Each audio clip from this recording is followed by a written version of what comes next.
था, उनका सम्मान किया जा रहा था। ये कौन सा सबका साथ सबका विकास है? उपसभापति महोदय, मैं तो आपसे कहना चाहता हूं कि जो प्रधानमंत्री जी का इंटरव्यू ले, जो फिल्मी स्टार, जो उनसे पूछे कि आप आम चूस के खाते हैं कि काट के खाते हैं, उसके लिए तो रेड कारपेट बिछा है।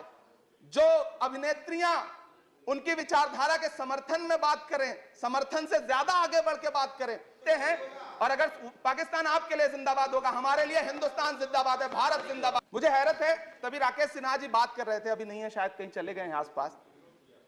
उन्होंने अपने भाषण में 23 बार सबका साथ सबका विकास की बात की। अभी गीता जी बोल रही थी, उन्होंने भी कहा कि सबका साथ सबका विकास का बजट आया है, लेकिन वो इसके, ये जो रेजोल्यूशन है इसके विरोध में क्यों है, मैं समझ ही नहीं पा रहा हूं। अगर आप सबका साथ सबका विकास का दावा कर रहे हैं, सबका साथ सबका विकास के नारे लगा रहे हैं, तो अगर एक पर्टिकुलर एक कम्युनिटी जो जिस स्ट्रक्चर कमेटी की सिफारिशों में यह तय हो गया है कि वो दलितों से भी बदतर स्थिति में है, उसका आर्थिक सामाजिक स्थिति ऐसी है, अगर उसके उत्थान के लिए कोई बिल बात कर रहा है तो फिर उसके विरोध में है क्यों? दरअसल ये वही मानसिकता है जो लगातार काम कर रही है, जिसके तहत अमृत काल में भी जो बजट पेश किया जाता है उसमें जो अल्पसंख्यकों का बजट है उसमें 38% की कटौती की जाती है, और फिर कहा जाता है कि हम सबका साथ सबका विकास का दावा कर रहे हैं। ये कौन सा सबका साथ सबका विकास का दावा है? मदरसों के जो शिक्षक हैं उनका कई साल से उनको वेतन नहीं दिया गया है। हमारे पास उनके फोन आते हैं, कहते हैं कि हमारी बात सदन में उठाइए, हम भूखों मर रहे हैं, हमारे घरों में चूल्हे नहीं जल रहे। हम जब उनकी बात यहां करें तो विरोध, लेकिन बातें क्या है? सबका साथ सबका विकास, सबका साथ सबका विकास। एक नारा सुनाई पड़ेगा कि सबका साथ सबका विकास। ये कैसा सबका साथ सबका विकास है?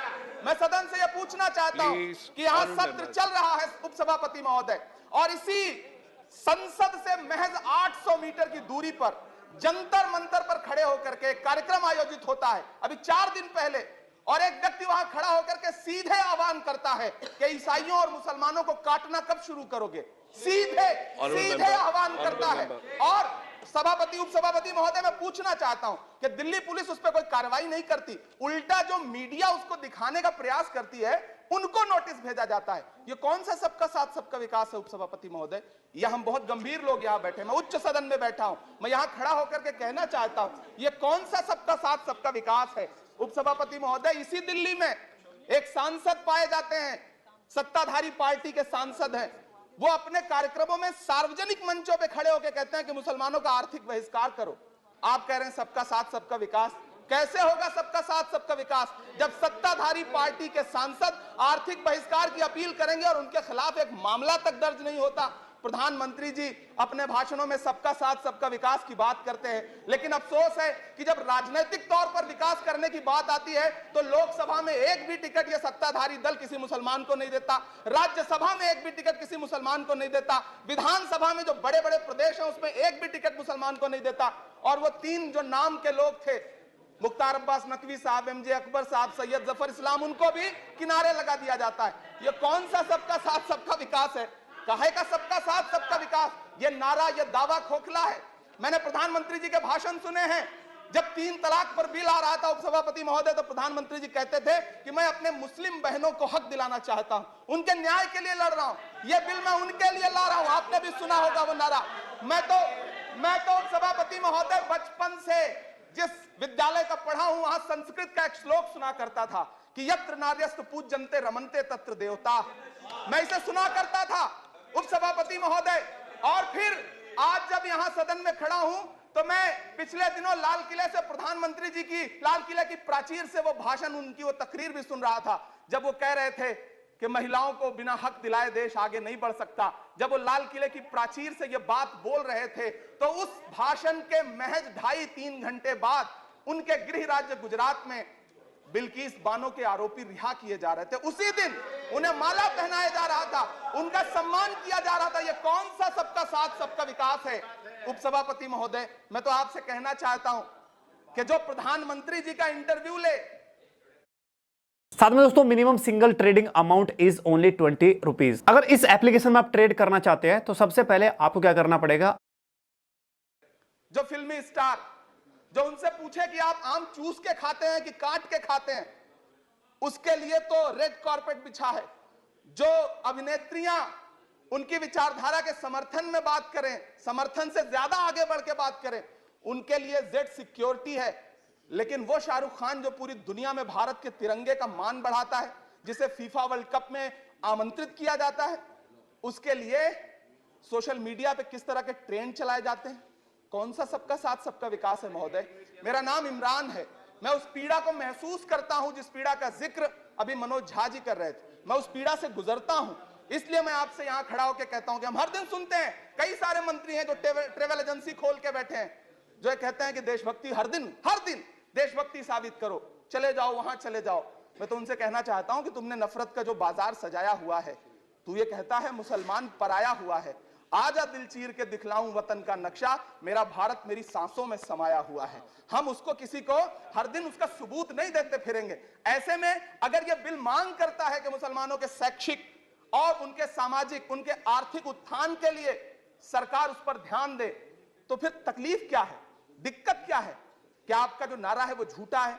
क्या सबका साथ सबका विकास का नारा सिर्फ खोखला है? बजट से तो यही जाहिर होता है, आप लगातार घटाते जा रहे हैं बजट, आप लगातार कटौती करते जा रहे हैं। पूरे देश में प्रधानमंत्री जी दावा करते थे सबका साथ सबका विकास के नारे के साथ कि 2022 में हर व्यक्ति के छत पर, घर पर, सर पर छत होगी। यह प्रधानमंत्री जी का उद्धृत किया गया बयान है। लेकिन मैं तो आपसे यह कहना चाहता हूं, आप असम उठा के देख लीजिए, आप मध्य प्रदेश उठा के देख लीजिए, आप उत्तर प्रदेश उठा के देख लीजिए, एक दैत्याकार बुलडोजर है जो चारों तरफ घूम रहा है, और जिनके सरों पर छत है भी, उन छतों को भी छीन लेना चाहता है। लेकिन क्या प्रधानमंत्री जी इसे देखते नहीं है? क्या भारतीय जनता पार्टी सरकार के जिम्मेदार नेता इसे देखते नहीं है कि वो बुलडोजर सिर्फ लोगों का घर नहीं कुचल रहा है, संविधान को कुचल रहा है, लोकतंत्र को कुचल रहा है। गुवाहाटी हाईकोर्ट की वो का स्टेटमेंट सुनिए आप, पटना के एक जज साहब का स्टेटमेंट सुनिए आप, फिर अदालतों का क्या काम रह जाता है? ऐसे में सबका साथ सबका विकास कैसे माना जाए? उपसभापति महोदय, मैं तो आपसे यह कहना चाहता हूं कि पूरी दुनिया में कहीं भी जब कोई अल्पसंख्यक सफल होता है, किसी उच्च पद पर पहुंचता है, तो हम सारे लोग, हमारे तमाम साथी खुश होते हैं। ऋषि सुनक जब प्रधानमंत्री बनते हैं तो भारत में जश्न मनाया जाता है, मुझे खुशी होती है। आप दुनिया के किसी दूसरे देश में अल्पसंख्यक अगर सफल होता है तो आप खुश होते हैं, मिठाइयां बांटते हैं। लेकिन अपने देश में अल्पसंख्यकों के खिलाफ किस किस तरह के नारे इसी दिल्ली और उसके इर्द गिर्द लगाए जाते हैं, क्या वो हम नहीं सुनते हैं? और अगर सुनते हैं, और अगर पाकिस्तान आपके लिए जिंदाबाद होगा, हमारे लिए हिंदुस्तान जिंदाबाद है, भारत जिंदाबाद है। मैं आपसे ये कहना चाहता हूं, आपसे ज्यादा देशभक्त हूं मैं भारत का इमरान हूं, मैं भारत का इमरान हूं महोदय, मुझे बोलने दें। बाहर भी नहीं बोलने देंगे, यहां भी नहीं बोलने देंगे, ये कौन सी प्रवृत्ति है? उपसभापति महोदय, मैं आपसे ये कहना चाहता हूं, ये जो साझी विरासत, अभी आदरणीय हमारे साथी राकेश सिन्हा जी बात कर रहे थे कि साझी विरासत अल्पसंख्यक बहुसंख्यक में बांटना नहीं है। मैं उनसे कहना चाहता हूं कि आदरणीय जरा सोशल मीडिया पे तो बहुत एक्टिव रहते हैं, रोज चैनलों पर भी बैठते हैं, चैनलों पे होने वाली डिबेट का स्तर देखिए। उसको रोकने के लिए हमारी सरकार रत्ती पर भी कोई कदम उठाना चाहती है? नहीं उठाना चाहती, बढ़ावा देती है। ये जो जहरीली बातें करने वाले चैनल हैं, उनके जो प्रमुख एंकर हैं, उनको सुरक्षाएं दी जाती हैं, उनको रोका नहीं जाता। कौन सा सबका साथ सबका विकास है? ये बिल जिस चीज की बात कर रहा है, अभी राकेश सिन्हा जी कह रहे थे कि प्रधानमंत्री जी ने कहा तिरंगा यात्रा निकालिए। मुझे पूरा विश्वास है कि प्रधानमंत्री जी ने कठुआ के बलात्कारी के समर्थन में तिरंगा यात्रा निकालने के लिए कभी नहीं कहा होगा, लेकिन फिर भी निकली, लेकिन किसी ने रोका नहीं, किसी ने कोई आवाज नहीं उठाई। उपसभापति महोदय, दर्द बहुत सारे हैं, लेकिन ये जो रेजोल्यूशन लेकर के आए हैं उसमें जो शैक्षिक और आर्थिक बातों को उद्धृत किया गया है, मैं आपसे अनुरोध करूंगा कि इसे देखा जाए, इसे जांचा जाए। गीता जी कह रही थी अभी भारत जोड़ो यात्रा पे कि भारत टूटा कहां है? भारत टूटा नहीं है, भारत को कोई तोड़ भी नहीं पाएगा। भारत को तोड़ने का सपना देखने वालों को हमारी आदरणीय इंदिरा गांधी जी ने 2 टुकड़ों में तोड़ दिया था, बांट दिया था। भारत को कोई तोड़ नहीं पाएगा, लेकिन भारत देश में आर्थिक तौर पर, सामाजिक तौर पर जो बंटवारा करने की साजिश मौजूदा सरकार और सरकार के आनुषंगिक संगठन कर रहे हैं, जो आनुषंगिक संगठन कर रहे हैं, उनको रोकने के लिए सरकार क्या कर रही है?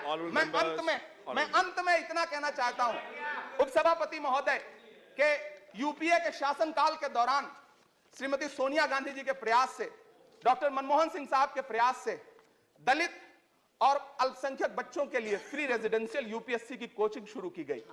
हमने ये किया, और इसी सरकार के दौरान एक टीवी चैनल ने एक प्रोग्राम बनाया जिसका नाम आपको पता है क्या रखा? यूपीएससी जिहाद। ये शब्द क्या इस देश में सुने जाने लायक है? लेकिन सरकार ने क्या किया? एक शब्द नहीं बोला। माननीय उच्चतम न्यायालय ने संज्ञान लिया, जब लोग उच्चतम न्यायालय गए तब वो कार्यक्रम रुक सका। ऐसे कार्यक्रम बनाए जा रहे हैं और सरकार कह रही है कि सबका साथ सबका विकास।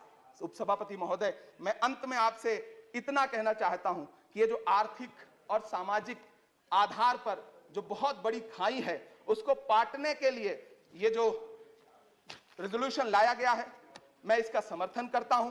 तमाम वो शहर जहां अपना छोटा छोटा रोजगार है, जिनका जैसे मुरादाबाद का पीतल उद्योग, अलीगढ़ का ताला उद्योग, या देश में जो तमाम शहरों में बुनकर उद्योग है, इस सब की बढ़ोतरी के लिए, इनको आगे बढ़ाने के लिए, इन्हें संजोने के लिए ये बिल बहुत कारगर रहेगा।